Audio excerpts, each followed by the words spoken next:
Kasaragod revenue ജില്ലാ school കലോത്സവം Udinur government higher secondary സ്കൂളിൽ പുരോഗമിക്കുമ്പോൾ താരപരിവേഷമില്ലാതെ കലോത്സവ നഗരിയിൽ സജീവമാവുകയാണ് പി കുഞ്ഞികൃഷ്ണൻ മാസ്റ്റർ.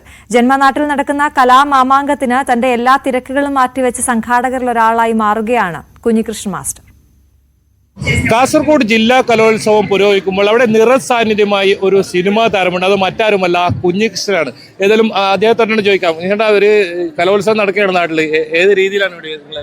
16 വർഷങ്ങൾക്ക് ശേഷമാണ് നമ്മുടെ ഉദിനൂരിലേക്ക് ഈ കലോത്സവം വരുന്നത്. കൈമയും മറന്ന് നാട്ടുകാർ മുഴുവൻ ഒറ്റക്കെട്ടായി ഇതിനെ വിജയിപ്പിക്കുന്നതിന് വേണ്ടി പിറകിലുണ്ട്. ഇപ്പം എൻ്റെ കൂടെയുള്ള ഹരിതകർമ്മസേന പടന്ന ഗ്രാമപഞ്ചായത്തിലെ മെമ്പർമാരും നമ്മുടെ ജില്ലാ പഞ്ചായത്ത് മെമ്പറുണ്ട്, ബ്ലോക്ക് പഞ്ചായത്ത് മെമ്പറുണ്ട്, അതുപോലെ തന്നെ ഹരിതകർമ്മസേന നമ്മുടെ സ്റ്റാൻഡിംഗ് കമ്മിറ്റി ചെയർമാനുണ്ട്.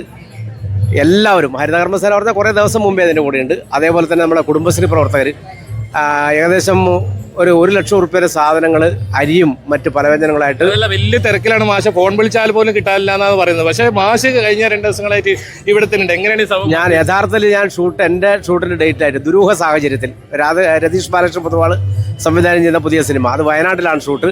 പക്ഷെ എൻ്റെ ഡേറ്റ് ആയിട്ടില്ല. ഡേറ്റ് ആയാൽ ഞാൻ പോകും. പക്ഷെ ഇപ്പം 30-ാം തീയതി വരെ എന്തായാലും ഇവിടെയുണ്ട്. നേരത്തെ ഒരു സംഘാടകനായിരുന്നു, ഇപ്പൊ ഒരു സിനിമാ താരം കൂടിയാണ്.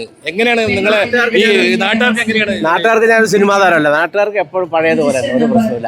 പഴയതിനേക്കാൾ കുറച്ചുകൂടി ഒരു സന്തോഷം കൂടിയതിലാണ്. ഏതാണ് പുതിയ പ്രൊജക്ട്? ഏതാണ് ഇപ്പൊ ഇനി ഇപ്പൊ പറഞ്ഞത്? ദുരൂഹ സാഹചര്യത്തിൽ പോലെ ഇറങ്ങാനുള്ളത് ഒരു ജാതി ജാതകം, വിനീത് ശ്രീനിവാസൻ നായകനായത്.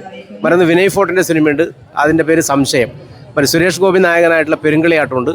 വിസ്ത വില്ലേജ് പറഞ്ഞ സിനിമയുണ്ട്. ഓം ശാന്തി എന്ന് പറഞ്ഞ വേറെ സിനിമയുണ്ട്. അതുപോലെ തന്നെ അൻപോട് കൺമണി, വടക്കൻ പ്രണയപർവം, ഇങ്ങനെ 9ഓളം സിനിമ പെട്ടിയിലായതുണ്ട് റിലീസാവാൻ. നിറയെ സിനിമകളുണ്ട്. തിരക്കിലേക്കാണ് ഇനി നീങ്ങുന്നത് അല്ലേ? തിരക്ക് ഉണ്ടെങ്കിലായി. എന്തായാലും കുഞ്ഞികൃഷ്ണൻ മാഷിനെ സംബന്ധിച്ചിടത്തോളം ഒരുപാട് പടങ്ങളാണ് കുഞ്ഞികൃഷ്ണൻ മാഷ്ക്കുള്ളത്. ആ തിരക്കിനിടയിലെല്ലാം സ്വന്തം നാട്ടിൽ നടക്കുന്ന കലോത്സവത്തിന് കൈയും മെയ്യും പറഞ്ഞ് പ്രവർത്തിക്കുന്ന ഒരു കാഴ്ചയാണ് നമുക്ക് ഇവിടുന്ന് കാണാൻ കഴിയുന്നത്. K V Baiju, news 18, Kasaragod.